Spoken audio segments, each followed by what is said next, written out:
নমস্কাৰ বন্ধুসকল, আজি মই কেইটামান গুৰুত্বপূৰ্ণ গ্ৰেড 3 আৰু গ্ৰেড 4 কুৱেশ্যন এনচাৰ লৈ আনিছো। প্ৰথম কুৱেশ্যনটো হ'ল বাহী আলোচনীখন প্ৰথম কেতিয়া প্ৰকাশ হৈছিল?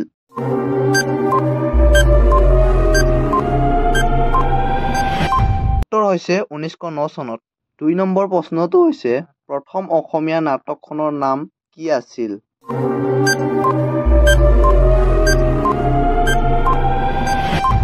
দুই নম্বৰ উত্তৰটো হ'ল সিংহযাত্ৰা। 3 নম্বৰ প্ৰশ্নটো হৈছে চোৰধৰা নাটকখন কোনে ৰচনা কৰিছিল?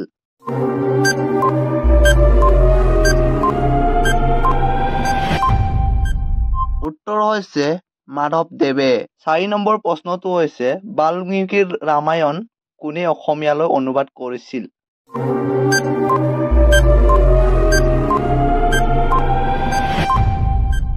চাৰি নম্বৰ উত্তৰটো হৈছে মাধৱ কন্দলী। 5 নম্বৰ প্ৰশ্নটো হৈছে প্ৰথম অসমীয়া চনেট পুথিখনৰ নাম কি আছিল?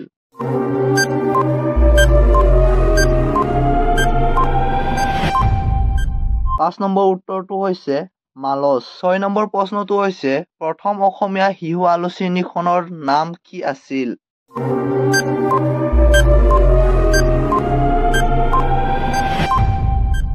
ছয় নম্বৰ উত্তৰটো হৈছে ল'ৰা বন্ধু। 7 নম্বৰ প্ৰশ্নটো হৈছে অসমৰ প্ৰথম মহিলা আলোচনীখনৰ নাম কি?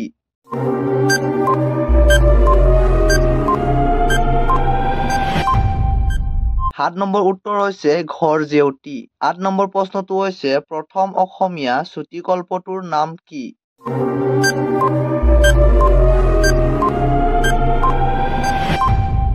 8 নম্বৰ উত্তৰটো হৈছে সেউতী। 9 নম্বৰ প্ৰশ্নটো হৈছে প্ৰথম অসমীয়া কথা কবিতাৰ ৰচক কোন?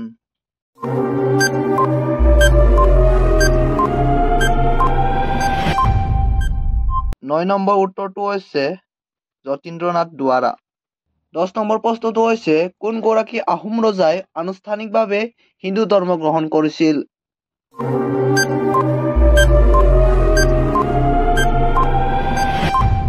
10 নম্বৰ উত্তৰটো হৈছে জয়ধ্বজ সিংহ।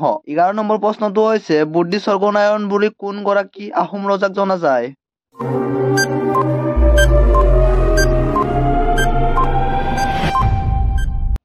11 নম্বৰ উত্তৰটো হৈছে চুচেংফা বা প্ৰতাপ সিংহ। 12 নম্বৰ প্ৰশ্নটো হৈছে বৰফুকন পল্লৱীটো কোন গৰাকী আহোম ৰজাই সৃষ্টি কৰিছিল?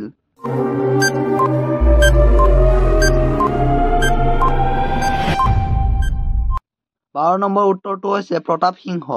13 নম্বৰ প্ৰশ্নটো হৈছে খুৰা ৰজা বুলি কোন গৰাকী আহোম ৰজাক কোৱা হয়?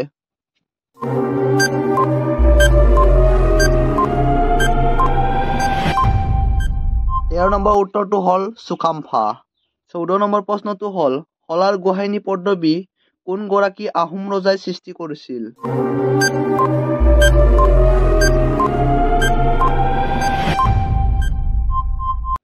14 নম্বৰ উত্তৰটো হ'ল চুকাম্ফা। 15 নম্বৰ প্ৰশ্নটো হ'ল দিহিঙীয়া ৰজা নামেৰে কোন গৰাকী আহোম ৰজাক জনা গৈছিল?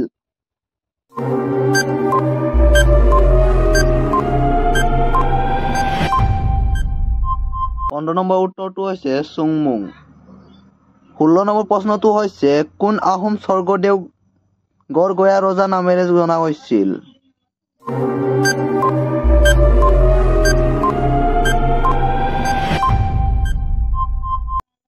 16 নম্বৰ উত্তৰটো হৈছে চুক্লেনমুং। 17 নম্বৰ প্ৰশ্নটো হৈছে ল'ৰা ৰজা নামেৰে কোন গৰাকী আহোম ৰজাক জনা গৈছিল?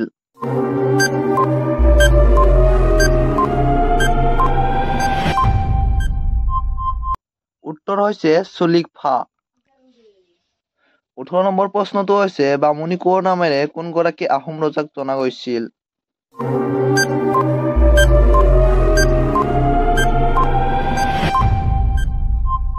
'উত্তৰ হৈছে চুডাংফা। 19 নম্বৰ প্ৰশ্নটো হ'ল অসমৰ আঞ্চলিক কৃষি গৱেষণা কেন্দ্ৰ ক'ত অৱস্থিত?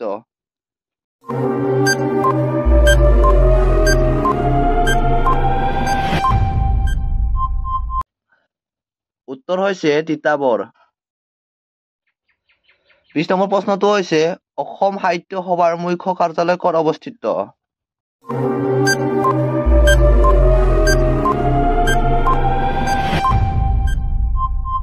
উত্তৰ হৈছে যোৰহাট।